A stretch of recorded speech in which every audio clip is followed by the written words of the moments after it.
గర్వము ఎంత ప్రమాదకరం అంటే,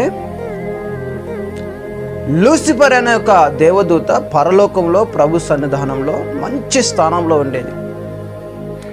లూసిఫర్కు గర్వము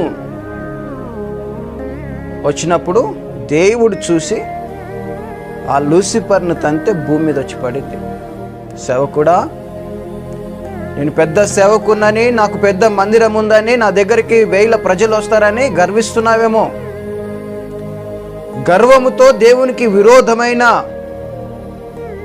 పరిచర్య చేస్తున్నావేమో.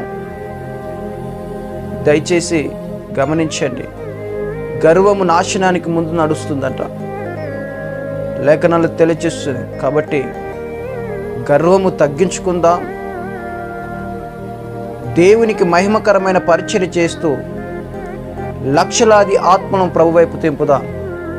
అట్టి కృప